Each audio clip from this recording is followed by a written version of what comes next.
La fase preliminar generalmente debería durar entre 6 meses, y 18 meses, así excepcionalmente, pero está durando hasta ahora 3 años, 10 meses.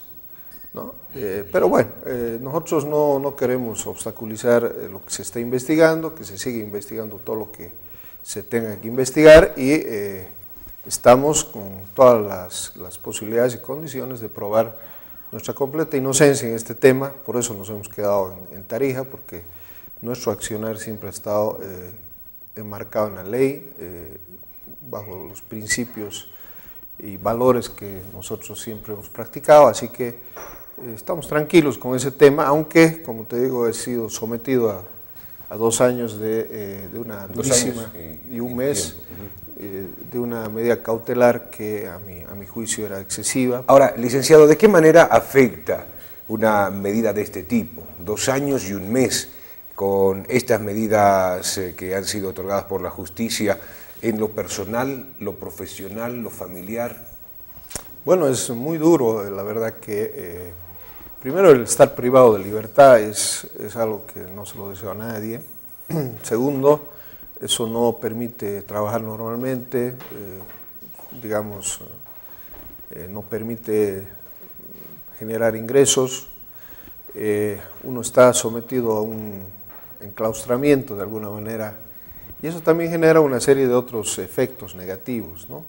Sin embargo, bueno, lo que he hecho estos 2 años ha sido generar una rutina propia, dedicarme a los temas que no me había podido dedicar antes, leer bastante, estar muy al tanto de la situación, también armar la defensa de los casos en los que estoy. Hemos tratado de sobrellevar estos 2 años y sobre todo para mí ha sido muy importante el reencuentro con los míos, con la familia, con la intimidad que hacía muchos años que había por descuidado. La intensidad de la vida pública a veces no se pueden disfrutar de cosas que realmente son valiosas. Así es, y uno valora mucho más eso cuando está todo el día en la casa. Así que bueno, ya también me he vuelto un buen chef y varias otras cosas que han sido producto de estos 2 años en los que, bueno, hemos aprendido también a vivir una situación de restricciones, ¿no? Ese es el principal problema, restricciones en cuanto a moverse, a poder cambiar de lugar, después de poder trabajar, de poder compartir, etcétera, etcétera. Una serie de limitantes que tiene una detención domiciliaria, ¿no? 2 años y un mes después tenemos declaraciones del licenciado Mauricio Lea Plaza. ¿Cuántos procesos tiene? Bueno, tengo varios procesos, en realidad digamos que los más importantes son el del referéndum autonómico, ¿no? Que hasta el día de hoy también está parado, el de la presa del Molino, ahora el del Camino al Chaco, donde se me ha incorporado a la investigación, y algunos otros menores, diría yo, que la verdad, repasados todos los procesos, estoy muy tranquilo, porque muchos de ellos, casi todos, lo que han querido nada más ha sido involucrarme, pero no tiene un sustento de mi participación o no existe alguna responsabilidad que me pueda preocupar, la verdad. Y por eso estoy muy tranquilo, asumiendo defensa en todos ellos. Voy a asumir defensa en todos los procesos que se me abran, porque lo que no voy a hacer es dejar manchada mi imagen y mi dignidad. Y eso pasa por dedicarle mucho tiempo a eso, muchos recursos también, aprender mucho de leyes, pero en general todos estos procesos están apuntando, yo diría, a más bien tenerme ocupado en la defensa y no tanto dedicarme a lo que tendría que dedicarme, que es el sustento diario de mi familia, el poder desarrollar mis otras actividades normalmente. Ahora, la experiencia que usted ha tenido a lo largo de estos últimos años, alejado de la vida pública, ¿le hacen pensar en un retorno, un alejamiento definitivo, o todavía prefiere no definir qué va a pasar a futuro? Yo en principio creo que tiene que haber tengo la necesidad de volver a la vida pública para aclarar una serie de afirmaciones, una serie de acusaciones, de denuncias que se han hecho con mucha soltura y que merecen nuestra contraparte, merecen que nosotros digamos nuestra verdad. Ese es un poco mi objetivo por el momento.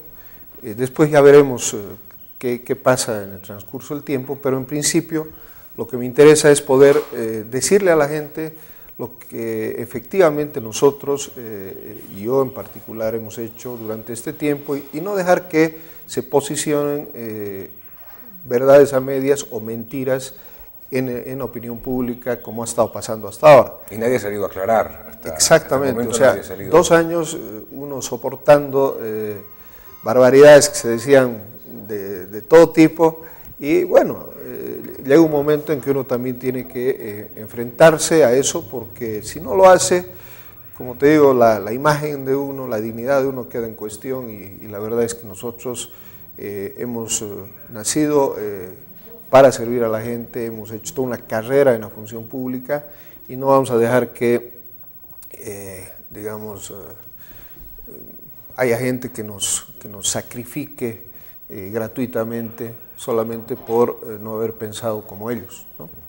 Vamos a tocar un tema de estos que usted recientemente mencionaba, los procesos que le siguen. Uno de ellos tiene que ver con el camino al Chaco, la famosa variante al Chaco, que al final se ha tomado la decisión de dejar ahí la inversión, el proyecto, el camino, con el argumento de que va de la nada a la nada, que era una variante que no tenía ningún sustento técnico y que inclusive los procesos van a iniciarse aquellas personas que han sido responsables de que se inviertan en ese camino millones de bolivianos que al final no se conoce si va a continuar, si va a ser una red departamental, si se va a usar en algún momento, pero lo cierto es que no está programado, presupuestado, darle continuidad al tema. Háblenos del antecedente, ¿cómo nace el proyecto, esta variante al Chaco, este corredor que ha sido planteado? Bueno, en realidad el corredor tiene ya tenía una historia a partir de lo que era la gestión parlamentaria de Mario Cosío en su momento. La idea fundamental era hacer un corredor que pase por Tarija y que una los puertos del Pacífico y del Atlántico.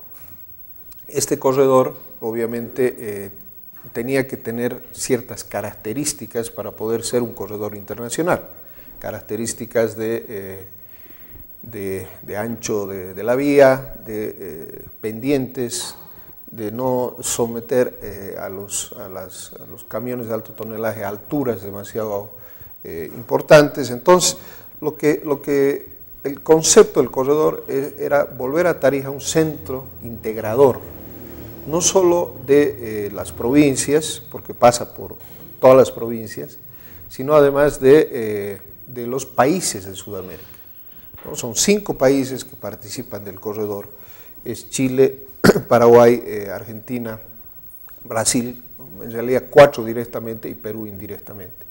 Esto muestra cómo Tarija quería ser o quiere ser parte de una red de integración y constituirse en un lugar de tránsito y que genera un conjunto de economías.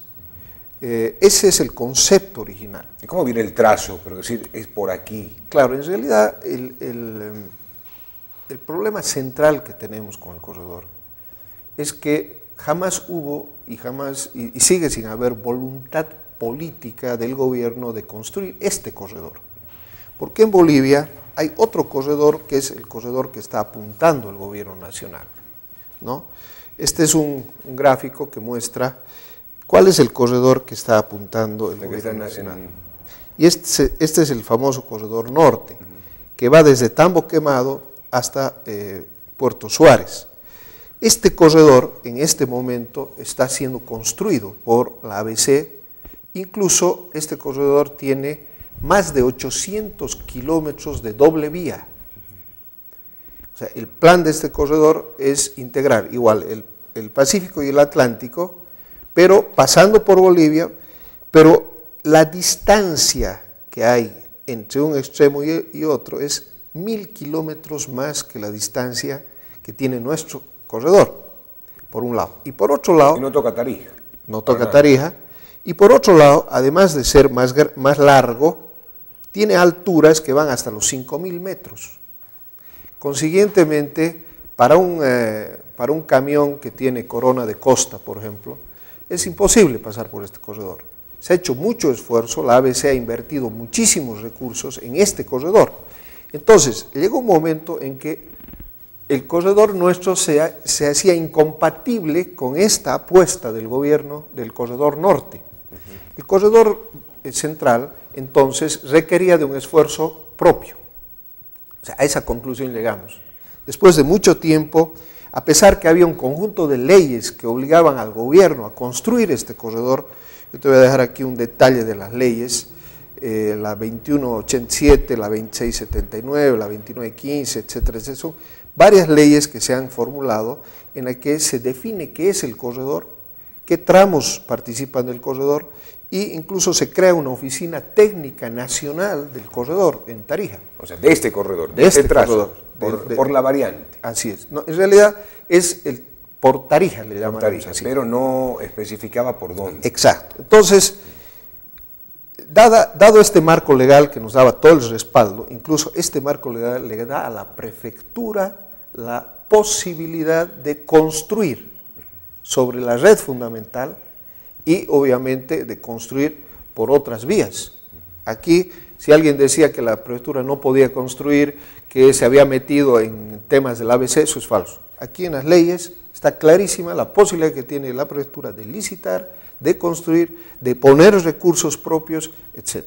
Porque este es un proyecto que nunca confió en el gobierno nacional, porque sabía que el gobierno nacional no iba a colocar plata. El proyecto 100% con recursos propios. En realidad, la idea, Roberto, era la de aprovechar al máximo lo que ya se había invertido, ¿no? Entonces, yo quiero enfatizar que la ABC nunca tuvo en sus planes de inversión, nunca tuvo el corredor de Tarija. Solo tuvo 2 tramos en Tarija desde que ha asumido Evo Morales hasta ahora. Tarija-Potosí y Palo Marcado y Tobere. Esos son los 2 tramos que hoy construye la ABC en Tarija. Pero no hay camino de Tarija al Chaco. No hay, definitivamente. Y se han hecho intentos incluso de licitar con financiamiento y nadie se ha presentado, ¿no? Entonces, ¿a qué quiero llegar con esto? O sea, se concibe la idea del corredor, ¿no? Este es el gráfico, en el que se aprovechan tramos nacionales de la red fundamental y también de la red departamental. O sea, el corredor viene a comprender 15 tramos. Y de estos 15 tramos, aquí está el detalle, hay obviamente 8 tramos que pasan por una variante, que es esta. Que es la que se empezó a construir. Exacto, que es la variante entre Entre Ríos y Villamontes. En realidad ya estaba construido Villamontes, la vertiente, y está en construcción la vertiente Palo Marcado. Palo Marcado y Tobere es lo que está haciendo la ABC. Y por otro lado teníamos ya desde Puerta del Chaco, Carlazo ya está asfaltado, Carlazo Piedra Larga ya estaba contratado también. O sea, en resumen, esta es una ruta que está concebida, que esté constituida por red fundamental y red departamental.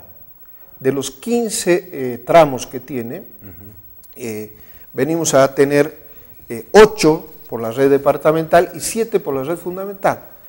De estos 15 tramos, 10 ya estaban encaminados, o estaban contratados o estaban en ejecución. Solamente había que darle continuidad. Había que darle continuidad.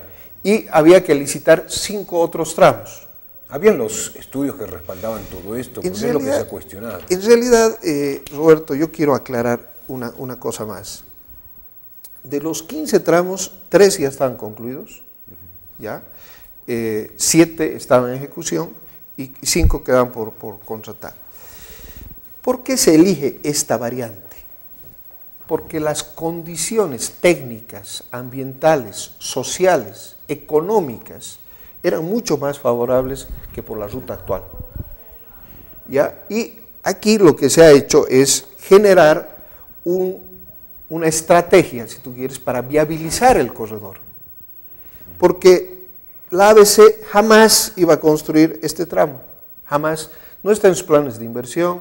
Entre Ríos, Palos Blancos recién lo van a incorporar, recién están buscando financiamiento para ese tramo. O sea que o esperábamos 10 años para concretar el camino al Chaco, o encarábamos un camino que además nos dé condiciones de competitividad para ser parte de un corredor. No podíamos hacer el corredor por la ruta actual. La ruta actual ha sido concebida para la guerra del Chaco. Tiene un conjunto de debilidades y limitaciones como para ser un corredor. Hay lugares donde incluso se sube hasta 3.000 metros. Todo esto lo obviaba este nuevo trazo. Este nuevo trazo, la variante, tenía esas condiciones. Hay un conjunto de argumentos técnicos que están expuestos y que han sido además incluso expuestos por los propios funcionarios del SEDECA. Hay una evaluación que encarga esta gestión donde da un conjunto de ventajas que tiene la variante, ¿no? Tiene una categoría 1B, mientras que el actual trazo tiene categoría 2 y 3, tiene una velocidad de 50 a 80 kilómetros, mientras que el actual tiene de 40 a 50, un radio mínimo de 80, un radio máximo de 2.500, o sea, muchas características técnicas. Y socialmente integraba muchas zonas productoras y también zonas que tenían mucha más cantidad de población.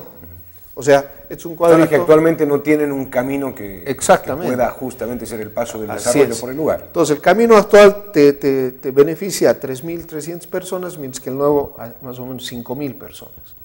Ese tipo de análisis se hizo en su momento y se concibió el corredor. Entonces, cuando sale un personero a decir que no lleva a ningún lado la variante, lleva pues, o sea, es parte de una ruta que está concebida en su conjunto. O sea, son 15 tramos que son parte de un proyecto que se llama Corredor Bioceánico. Entonces, si yo voy a visitar un tramo del medio y digo, esto no me lleva a ningún lado, claro que no lleva a ningún lado, porque esto tiene que estar conectado, obviamente, con otros tramos. Pero además, si voy y me encuentro con un cerro y digo, esto se acabó aquí en el cerro, resulta que en ese cerro hay que hacer un túnel, ¿me entienden? Entonces, se ha manejado de una manera tan irresponsable y tan alegre esto, que se ha descalificado toda esta conceptualización técnica, económica, social, yo diría con el único afán de no generar otro corredor en el país. O sea, el mandato central es inviabilizar el corredor. ¿Por qué? Porque supuestamente Bolivia ya tiene su corredor y esa es la gran apuesta del gobierno nacional. Entonces, en la práctica, que Tarija tenga su corredor. La intención fue frenar e inviabilizar este corredor. ¿Cuánto se ha invertido hasta el momento? ¿El proyecto con cuánto de inversión nace? Porque se han puesto millones en una obra que queda inconclusa, que queda ahí, a medio camino, a medio hacer, y no hay, como decía al inicio de la entrevista, información ni siquiera de que se haya presupuestado la continuidad de estas obras. ¿Qué va a pasar con esos millones que han quedado en una obra inconclusa? Esa es una excelente pregunta, Roberto, porque se han invertido hasta ahora, entiendo, 16.9 millones de dólares en 2 de los tramos de la variante. Pero además también se han invertido recursos porque el SEDECA estaba haciendo otras variantes, o sea, otros tramos de la variante. Por ejemplo, hay un tramo que está a cargo del SEDECA que ha sido abandonado por esta gestión, ¿no? O sea, estaba siendo construido por administración directa y ha sido definitivamente abandonado porque se tomó la decisión de ya no hacer el corredor. Parar estas obras significa no solo que se para el proyecto, sino que además le va a generar cierto daño al Estado en realidad, porque las obras se deterioran y en algún momento reencaminarlas va a significar ponerle plata y refaccionar lo que se ha dañado. Ya se ha ocasionado daño Roberto, económico. yo creo que se ha ocasionado un gravísimo daño a Tarija. Y no es tanto económico, que también es económico, sino que han frustrado o están frustrando o están queriendo frustrar la mayor aspiración estratégica que tenía el departamento, que era el corredor bioceánico. O sea, con estas decisiones totalmente, yo diría, desacertadas, lo que se ha hecho es inviabilizar el proyecto más grande de Tarija. Un proyecto que ya había invertido 16.7 millones, 19.7 millones, que van a quedar en medio del monte y que por efecto de las lluvias y demás van a terminar en el fondo de las quebradas. Y los millones van a quedar así. Van a quedar ahí. ¿Por qué? Porque decidieron ya no hacer por ahí. Entonces, esto genera una gran responsabilidad para los que están tomando esa decisión.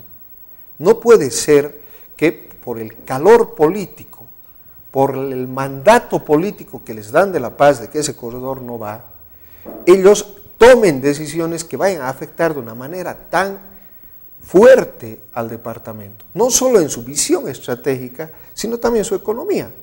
Entonces, esta es yo diría que la decisión que se ha tomado es temeraria.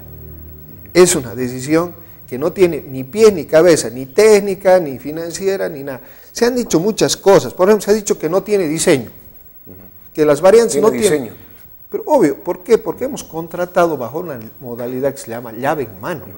La modalidad de llave en mano es que la empresa hace el diseño, construye, mantiene la vía durante un año, ¿no? Y nos da garantía de 5 años. Esa es la modalidad llave en mano. Entonces, ¿cómo podía tener diseño antes de empezar? Claro, si estaba el proyecto llave en mano. Así es. Luego arranca el proyecto, se inicia el proyecto y tenemos el diseño final de ambos tramos, ya hecho. Sobre ese diseño es que se inicia la construcción y se... O sea, diseño hay, ahora sí. Obviamente que hay. Y así tiene que pasar cuando uno contrata llave en mano. La ABC contrata el 80% de sus obras llave en mano. ¿Por qué? Porque hacer el diseño te lleva por lo menos un año. Y con suerte. Porque tienes que licitar, tienes que... Esta sería la modalidad más rápida. Esta es la modalidad más rápida, más efectiva. Es una modalidad, además, de precio cerrado. O sea, a ti te hacen una oferta por un precio X, no hay órdenes de cambio, contratos modificatorios, no hay cambio de plazo, no hay ninguna otra posibilidad de que la empresa saque alguna ventaja. A ti te dicen, yo te voy a entregar la carretera funcionando en tanto. Y en ese precio es que se adjudica. La decisión no fue fácil, licenciado, y eso hay que reconocer. Después de que se realizaron los anuncios de que ya no iba a ir la variante, de que inclusive se conformó una comisión de la Asamblea Departamental que al final ni siquiera terminó de pronunciarse, realizaron creo una visita y no fue más allá. Los argumentos y los anuncios era de que ya iba a tomar la decisión, se le preguntaba al gobernador y se tomó su tiempo. No fue algo fácil, el gobernador tomó más tiempo del que decían secretarios de que se iban a parar estas obras. En realidad, Roberto, desde junio del 2011, la gobernación decidió parar las obras. Lo hizo con un anuncio público del secretario ejecutivo o secretario general. Él dijo, esta ruta ya no va. De ahí a hoy, ¿no? Han pasado ya año y medio, de que han tratado de buscar la manera de resolver, han resuelto de una manera, después han tratado de resolver de otra, han hecho estudios, han hecho informes, etcétera, etcétera. Al final, la incompetencia técnica ha hecho que un año y medio tardemos para tomar una decisión de esta naturaleza. Y la obra ya quedó parada. Pero obvio, no tendría que haberse parado. Desde el primer día que la gobernación dijo, esta obra ya no la voy a seguir, las empresas prácticamente ya la han parado. Aunque después las órdenes de paralización hayan sido dadas después, pero ya estaba desahuciada la obra. O sea, ¿qué empresa iba a seguir trabajando en la obra cuando ya estaba desahuciada? Entonces, se ha hecho un gravísimo daño porque no se ha seguido ni siquiera el procedimiento administrativo. O sea, el procedimiento tiene cosas muy claras. Se argumenta, para resolver el contrato, mayor interés del Estado, imagínate. O sea, cómo el Estado, el propio Estado, se va a autoincriminar una pérdida de casi 20 millones de dólares. Y va a dejar una carretera en medio del cerro. Ese es un delito, se llama daño económico al Estado. ¿Cómo va a ser mejor interés del Estado? Yo no entiendo el mejor interés. Mejor interés sería el que obviamente tengas una alternativa mejor o que sea una alternativa económicamente más viable. Yo he hecho un análisis de la ruta que se plantea por la nueva ruta, de la famosa cumbre caminera que estableció la nueva ruta. Compromisos de trazos que van a ejecutar ejecutivos seccionales. Así es. Van a cumplir ciertos trazos. En realidad, una gran estafa la cumbre. ¿Por qué? Porque la ABC lo único que hace es comprometer recursos Entre Ríos, Palos Blancos. Y el resto terminamos comprometiendo recursos departamentales. Se suponía... Cuando era el 70-30, claro, supuestamente. Se suponía que nosotros íbamos a ahorrar con el nuevo trazo, que se buscaba proteger los intereses del departamento y que la ABC invierta. La ABC va a invertir solamente en ese tramo, nada más. Y fíjate los costos. El nuevo tramo, y eso que me faltan algunos costos, está por encima de los 2.000 millones de bolivianos. ¿Ya? O sea, encima de los 210 millones de dólares. Por la variante, estábamos en 1.600 millones de bolivianos, 400 millones menos, ¿ya? Viendo todo el conjunto de la variante y del tramo. Ahora, entonces, económicamente no hay justificación. Mira lo raro, Roberto. Este es el plan de desarrollo departamental, elaborado por don Lino Condori y su equipo, presentado a la Asamblea Departamental. Aquí está la ruta al Chaco. Aquí